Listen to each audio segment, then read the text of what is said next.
Hi guys, I'm stressed. I need to go to bed. I need to go to bed, man. Yeah, I do. I really do, actually. It's getting very late compared to when I woke up. I think I was paying attention when I woke up to see what time. I think it was like 9:30 last night. Now it's going on noon, so I'm kind of like feeling the effects. Oh my god, I have been, okay, so how's the beard? I don't know. The beard looks better on the video camera than it does in the mirror in the bathroom. So like, it looks fuller and thicker on the camera. Maybe that's because it's from farther away, I don't know. But to me, that's how it looks, so whatever. So anyway, well, there you go. January 31st today. So I made it through the month without shaving, except for January 1st, the day before MagFest, when I shaved that day. So technically it won't be a month until tomorrow, but still. Like I said.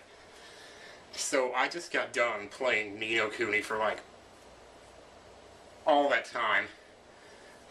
Over 12 hours. It's been a while since I did that. I think I did it with Donkey Kong 64 one day when I was practicing. But holy cow, never do that, man. It leaves you feeling like a pile of... It leaves me feeling like Grandmaster Belch. I always want to say Great Mighty Pooh, but no. More like Grandmaster Belch from Earthbound. I just want to like, you know, just burp. Pretty much make myself burp. And then eat a coin. Anyway, whoops. You know how there's that one day that you like hit the pinnacle of your enjoyment with a game? I think that might have been today. I beat the game last night, about 2 hours after I woke up. The final form of the final boss was surprisingly hard, and I didn't see it coming either. You don't just fight the final boss, it comes out with like these 4 other things that are attacking you, and half the time they interrupt your commands, so you have to go and put in the command again. When you're trying to heal yourself, you can't afford to be getting interrupted when you're trying to put in a command. But if it happens and you die, then it's just like, well, tough shit. It ended up taking me like 3 tries to actually beat the boss. 2 tries last night and then 1 this morning. This looks like a good tool to spank your child with, you know, when they do something wrong. Ow! What the fuck, man? That hurts. Yeah, it's like I could go off and make a review like most people do and show video game footage and put words on the screen and rotate the screen and zoom in on the screen. All of which, to be frank, are elementary video editing techniques. You know, how do you talk about a game honestly without spoiling it? You know, if you're talking about your impressions of certain plot points and things like that. I mean, to be honest, as far as plot goes, it was pretty standard for a, you know, for like most JRPGs that I've seen. There were some interesting twists towards the end, definitely, that I will definitely not want to spoil. But things like what happened at the beginning, you know, it reminded me so much of a certain other game that I played not so long ago. I mean, to be honest, as far as protagonists go, I actually think that Oliver is quite a bit more interesting than is. I guess it helps that he actually has some speaking lines in the game, so that helps. But he's a, you know, he's a likable person. I don't know if it's just the wrong way that I'm looking at it, but for some reason, when a character is the main character, I always can't. It's not that I expect more from them, but at the same time, it seems too obvious. I don't know. I mean, it's kind of the same with Buffy the Vampire Slayer. I mean, if I were to list my top 5 characters from Buffy probably wouldn't be one of them. You look at a movie like Karate Kid, how many people would say Daniel LaRusso was their favorite character in Karate Kid? Hell, he was a dick. You know? But that's what happens when you're the main character. You get glossed over, you get overlooked. But with Oliver, it's like, he's one of the few main characters that doesn't crumble under the pressure of being a main character. He doesn't come off as boring, like, oh, it's the standard good guy and all. And, you know, it's weird because if anybody has ever been a good guy, he's it. Like, he's the poster child for all good guys. He's so good it makes you sick. Like, he's so good you can't believe that someone like him would exist. But yet, at the same time, he is what so many of us want to be and never get a chance to prove that we are. And that's your target audience right there. I noticed a lot of difficulty spikes my first time playing. Like, every time you would go into a new area, the monsters would just kick your ass. The second playthrough is what RPGs are all about. The second playthrough, when you go back and start over at the beginning with all the things that you've learned, and see how easy the game actually was, see how easy it could have been if you would have just either paid attention or if the game would have just told you so-and-so. For example, and I looked at this, I checked it on the scene again, and they don't tell you this, but because one of the biggest strategies when it comes to fighting bosses is using the defend command when he's about to execute a big attack. And if you do that, because a lot of times in RPGs, people don't bother with that. You defend, you take half damage, big deal. But in this game, when you're fighting a boss and he gets ready to do a really big attack and you defend against it, like, you only take maybe 20% of the damage that you normally would. It's like it would normally do 25 and it only does 5 because you were defending. So that's how important defending is in boss battles. You have to do it. I mean, when he lets out that big attack, you have to be defending. And what they don't tell you, at least I don't think they tell you this, is once you put in a command, your character is going to keep doing that command for a set period of time until this clock winds down in the bottom left corner. What I didn't realize was that you could cancel a command that you were in the middle of by pressing the circle button and switch over to defend real quick.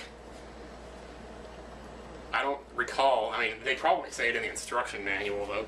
Like a lot of times in RPGs, there's a moment that comes along where you're supposed to talk to a specific NPC, but you have no idea who the NPC is, which one it is. And, you know, how fun is it really going around talking to NPCs? You might do it when you first get to a town just to see what's going on. But once you've been through the town and you've been through a few cutscenes and you've seen what's going on and you're getting ready to leave, the last thing you want to do is go around and find that one NPC that you were supposed to talk to advance the plot. And in this game, when that happens, you don't have to worry because it tells you on the map exactly where to go every single time. So when it tells you, like, go, you know, northeast to something, it'll put the star on the map. But it'll also give you the direction, so you could live without the star. But at the same time, those tiny little bullshit moments when you have to go to a specific spot to trigger something, you know, that's taken care of. I don't see how that's hand-holding at all. I mean, I'd love to know what the opposite of hand-holding is, so we could talk about that for a second. The bullshit moments, where it's like, how are you supposed to know to do this? It's been pretty fun, though. I think some of my favorite familiars that I ended up with at the end of my first playthrough were the giant banana. The giant banana. I don't know, it's like a bunch of bananas, but it's like upside down or something. I don't even know. But man, that thing had some huge attack power at the end. He was hitting for over 100 most of the time. And he was pretty accurate, too. Now, I had like one of those Tin Mans, or Tin Tins, or whatever you call them, and I evolved him up to like the 3rd form and turned him into a Steam Man. Unfortunately, I didn't do that until after the 2nd time I had died to the final boss. So I had to go grind him up a little bit, but got him up to like level 31. And he was okay, but the only problem with that guy is that he's not very accurate. You know, and all of the armor that you can equip on him actually decreases his accuracy, so that's really annoying. But basically, you feed them to increase their stats. But the food that you feed them, you can actually buy it in a store. So technically, if you had enough time on your hands, you know, you could just grind gold forever, keep buying these foods and feed them to the familiars. You know, and what's more is that later in the game, you can actually alchemize, or do alchemy, put them together with something, I guess, to make like bigger or higher tier items to feed to them to speed up the process. So once you get to a certain point, the levels of food that you can buy don't actually do anything. It's like when you feed them food, there's 2 different things that go up. There's their stats and there's their familiarity. And for every 1 heart of familiarity, they can gain 10 stats from eating the food. So I guess there is a cap on it. I'm not sure what happens when you get to 5, or if it keeps going or what. But, because there's only 5 hearts. But the problem that I kept running into with the feeding familiars is that the hearts didn't go up as fast as the stats did. You know, because you only get 10 stats for each heart. I would be stuck on 2 hearts, and like a 4th of the 3rd one done, and he would already be at 20 stats, and I'd be waiting to feed him something to try to get that heart up so he could gain 30 stats. And so I didn't know whether to like waste my really good foods to try to get the heart to grow so that he could get him up to a max of 30 so that he could gain a total of 30 stats from food. I don't know, that part confused me. That was towards the end of the game. That's when I started buying the food at the store to try to make the hearts increase, and eventually they do, but it does take some time. You have to figure out like what food the familiar likes. Once I got to a certain point, I kind of stopped reading the text that went along with the Heartbreak side quests, where you have to get like you have to get like a certain thing from somebody, like love or enthusiasm or something that they have too much of, and take some of it from them, just a little bit, and then go to someone who's lacking in that love or enthusiasm or whatever and give it to them. And then you get like little rewards for it on the way, and you get these merit cards and you build them up. I never did actually max out my merit cards, but I did kind of enjoy, you know, figuring out which reward to take, because they have like different rewards that you can cash in your merit cards for, but you have to get like all the rewards in one row before you can see what you can get on the next row. So it's kind of like, it does force you, you know, to get the early ones early instead of letting you see everything and then say, oh, I'm just going to wait until I have like 500 and then get this thing down here. Because, you know, that's what you could do in like Final Fantasy 12. You could go straight across the license board straight over to the 500 HP thing, you know, and that it kind of broke the game a little bit. But this game kind of forces you to manage your upgrades, so they won't give you the new ones until you've gotten all the old ones. So a couple of times I wandered into a new town and I wonder where the hell is the weapon shop. That happens at Castaway Cove. That's because you actually have to, believe it or not, fight a boss to unlock it. So it's like, ugh. And that boss is really hard too. I actually just beat him now. That's where I'm at on my second playthrough. Just in the last 10 hours I've managed to get up to that point. And then like the same thing happens in Yule. You get to this town called Yule. No weapon shop. And then they come to find out it's some random guy standing outside with a bunch of pots behind him. Oh, there we go. There's the weapon shop. Thank God, you know, because you need him. Most of the stuff that you get at the weapon shop really isn't all that much better than the stuff you already had, though. I can't help but think that probably alchemy is the key to making the best weapons. It's kind of weird because like sometimes they give you recipes that you can use like automatically, so you don't have to manually put in what items to, you know, to mix together. But then there's this whole list of them in the wizards thing, so it's like, why don't they just add all those to your list straight away? If they're just going to give you the answer anyway, why put it somewhere off in this book that you got to go look it up? Yeah, I hope it doesn't sound like I'm being too negative about it, because really it's just a lot of little game mechanics and stuff you have to get used to. Game mechanics, that is, not gay mechanics. There's actually some pretty interesting moments in there, though. Like I said, a lot of the bosses were really tough, but once I went through the second playthrough, you know, I was actually surprised at how easy they became. Because the first time through, I must have died at least 2 or 3 times to every single one of the first 12 or 13 bosses. And it culminated with this one boss, this mechanical boss that goes rumbling across this room. And like, I couldn't beat it. I didn't know what to do. I don't even remember how I did manage it eventually. A lot of people have been saying all you really have to do is like kite them. Like you run around as yourself. Because the thing is, I know in Pokemon you use your Pokemon to fight. But in this game you can actually switch out to yourself as well.